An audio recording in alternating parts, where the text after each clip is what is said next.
দুটা ৰাস্তা আপোনালোকে দেখিছে জাম হৈ গৈছে আৰু আমাৰ শিল্পীসকল যিহেতু আহিব শিল্পীসকল অহাৰ লগে লগে আপোনাৰ হস্পিটেলো আছে ছখনকৈ বুলি কয়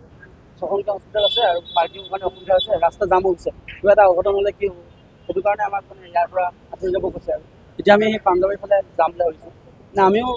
ৰিচেণ্ট মানে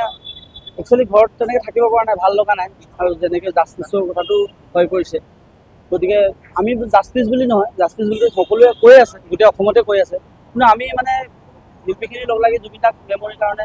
জাষ্ট শান্তিৰ কাৰণে গান গাব বিচাৰিছিলোঁ আৰু অনুমতি আমি এপ্লাই কৰিছিলোঁ অনুমতি এপ্লাইটো নাকচ কৰিছে তেওঁলোকে নাকচ কৰাৰ কাৰণে এতিয়া আমি যিহেতু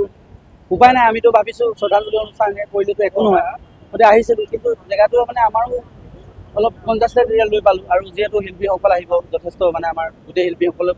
খবৰ দিছিলোঁ গেডাৰিং হৈ যাব সেই গেডাৰিং হোৱাৰ কাৰণে মানে কেঞ্চেল কৰা হ'ল আৰু এতিয়া নতুন আমি এইকেইদিন হ'বই কণ্টিনিউ আমাৰ 19 তাৰিখলৈকে 19 তাৰিখে জুবিন দাৰ আজি এই পাঞ্জাৱীৰ ফালে আমি গৈ আছোঁ এতিয়া শিল্পী আমাৰ তোৱালী বাইদেউ আহিব খগেন দা আহিব পাপৰি বা আহিব পাপৰি বা তাৰপিছতে আপোনাৰ কমলাকো আহিছে মানে চবকে খবৰ দিছোঁ আৰু সৰু শিল্পী ডাঙৰ শিল্পী আমি খবৰ গোটেই শিল্পীখিনি আৰু যিখিনি আছে কিছুমানেতো কাম কৰি আছে বাকীখিনি গোটেইখিনি আহিব এতিয়া পাঞ্জাৱী আমি কলাক্ষেত্ৰ পাৰ হৈ মানে উদ্যান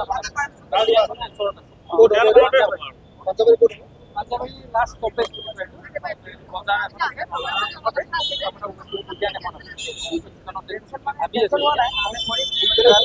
এতিয়ালৈকে ফিক্স হোৱা নাই কথা পতা হৈছে